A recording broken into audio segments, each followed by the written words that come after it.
14h, 16h, Brigitte Lahaie, Sud Radio.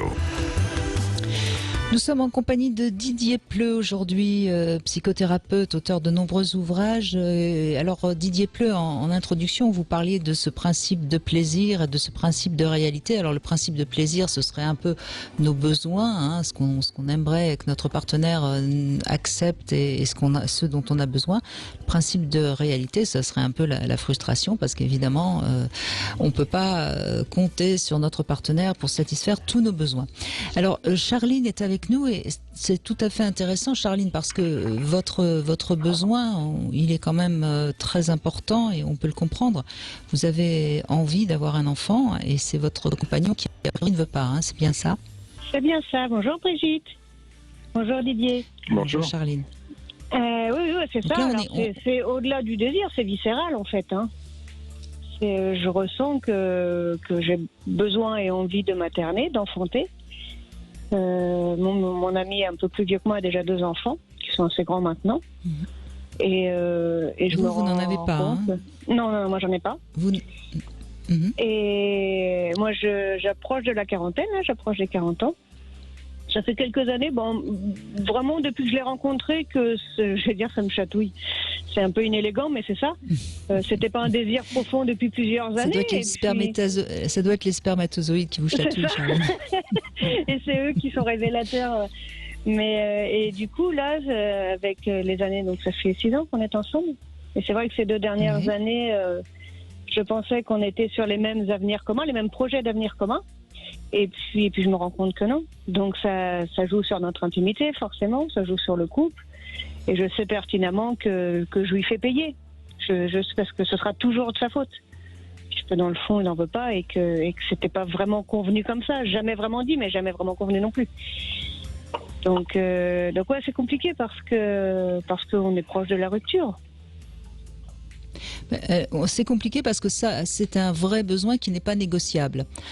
Parfois, on peut faire chacun la moitié du chemin. Là, Didier Pleu, on peut pas faire un demi-enfant.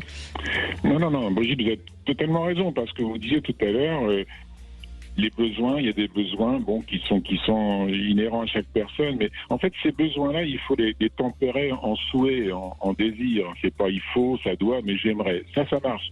Mais comme vous le dites, quand il s'agit d'un enfant, et c'est le cas pour Charline, là, on n'est plus dans un besoin qu'on peut tempérer. J'aimerais bien avoir un enfant, mais je comprends je sais pas quoi, que mon partenaire n'en ait pas très envie, il est déjà père. Non, là, on est dans un besoin existentiel. C'est pour ça que malheureusement, Charline risque d'aller vers une rupture si son conjoint ne comprend pas que là, ce n'est pas négociable. C'est une envie, c'est quasiment biologique, c'est quasiment inné, donc c'est pas quelque chose de négociable. Mais par contre, ce qui doit être dur, c'est que si elle ne fait pas cet effort de communication avec son conjoint, elle va rester sur un besoin qui sera, il faut qu'il comprenne, je dois pouvoir avoir un enfant.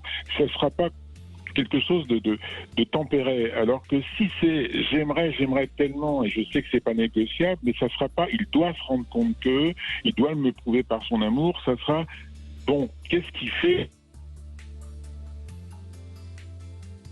Oui, je pense que, Charline, ce qu'il faut que vous compreniez, c'est qu'il faudrait peut-être essayer de lui expliquer que pour vous, c'est quelque chose de très profond et je dirais presque d'essentiel, et voir pourquoi il serait tellement dans l'impossibilité de réaliser. On en a parlé. On en a parlé, c'est très dit. Il a passé 50 ans maintenant. Que ses capacités de papa, il les ressent moins. Il estime qu'il aurait voulu être plus jeune pour apporter ce qu'il peut apporter aux enfants. Il sait qu'il peut apporter d'autres choses liées à son âge que faire du foot, par exemple. Mais que c'est un inconfort qui veut plus s'imposer maintenant, en fait. Il comprend tout à fait mon désir. Je veux dire, on ne s'est pas disputé, c'est quelque chose autour duquel on discute beaucoup maintenant. On n'est pas plus en conflit que ça, même si dans le fond, je lui en veux terriblement, parce que j'ai quand même l'impression d'avoir perdu du temps. Mais non, sauf que dès le départ, c'était pas le sujet. Votre relation au départ, c'était pas ça le sujet. Donc il n'y a pas eu on en a toujours parlé. Ah oui, d'accord. Vous en avez toujours parlé. Ça a toujours quand même été dit où il me disait si tu veux un enfant, ce sera avant 50 ans. Et les choses ont fait le temps que ça se cale, les choses ont passé. J'ai eu un avortement, d'ailleurs, je tombe enceinte, mais très rapidement à notre rencontre.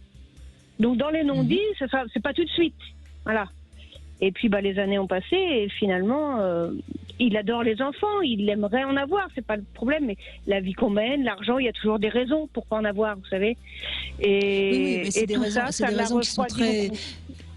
Moi, je trouve dans ce que vous dites, Charline, c'est des raisons assez matérielles et qui cachent souvent d'autres raisons. Donc moi, je serais vous, je trouve que ça vaudrait le coup que vous alliez ensemble aller parler à un bon thérapeute aussi. comme Didier Pleu.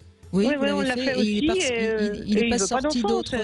Non, ils s'en sont pas capables. Derrière, je sais pas, par exemple, ils étaient combien dans leur fratrie? 2. Il a 2 enfants. Il a 2 enfants. Donc, vous voyez, il y a peut-être quelque chose là à dénouer. Enfin, il me semble, parce que quand quelqu'un donne des arguments qui sont toujours très matériels, sans aller plus loin, c'est que quelque part, il y a quelque chose d'autre à creuser. Et c'est pour ça que je vous conseillerais vraiment d'aller parler à quelqu'un qui va aller dans ces retranchements. Oui, parce qu'au fond, il n'a pas... Il s'en sent pas. C'est l'âge qu'il a maintenant que il se sent. Non, mais il voudrait apporter tout ce qu'on apporte quand on a 20 ans, et c'est ça. Non, mais ça, c'est des raisons très concrètes. S'il vous aime vraiment et qu'il n'a pas envie de vous perdre, je pense qu'il peut entendre votre désir, qui est très fort, et ça doit aller dans. À mon avis, il y a quelque chose qui bloque, qui serait intéressant d'aller creuser. Même maintenant, là, pour le coup, ça se débloque, mais maintenant qu'on est. Ouais, sur le point de la rupture, maintenant, c'est allé un peu loin. Il aurait fallu que ce soit 2 ans auparavant. Je dis voilà, c'est dommage maintenant, mais. D'accord. Vous, de toute façon, oui. Là, c'est compliqué maintenant, ouais. Sauf que vous, si vous le quittez, d'ici à ce que vous retrouviez un homme avec lequel vous pourriez faire un enfant, les années passent. Exactement ce que j'ai dit. J'ai dit qu'effectivement, je suis pas sûre d'en avoir, mais ce qui est sûr, c'est qu'en restant, j'en aurais pas eu, quoi. Donc après, c'est le problème du choix. On prend un risque. C'est une façon de voir les choses qui est assez concrète, c'est vrai. C'est compliqué, mais... Oui, parce que j'ai pas tout entendu, il y avait une petite panne, mais sur ce que je viens d'entendre, c'est vrai que il y a quelquefois, comme vous dites, Brigitte, il y a quelquefois quelque chose qui se cache derrière le refus de l'homme d'une nouvelle paternité, il y a quelque chose qui bloque. Mais c'est vrai aussi, c'est de lui demander, mais c'est quoi le pire qui pourrait arriver si tu avais un enfant, quoi? Parce que souvent aussi, il y a des tas d'hommes qui sont anxieux. Alors c'est des choses effectivement très concrètes, mais qui ont besoin effectivement qu'on décide pour eux aussi. Moi, j'ai vu aussi beaucoup de femmes qui ils sont après super heureux quand l'enfant arrive. On fait une petite pause, c'est le moment de la pub. Désolé de vous couper, Didier Pleu, et on retrouve dans un instant notre Sexy News avec Christophe Médici. Merci beaucoup, Charline. 14h, 16h, Brigitte Lahaie, Sud Radio.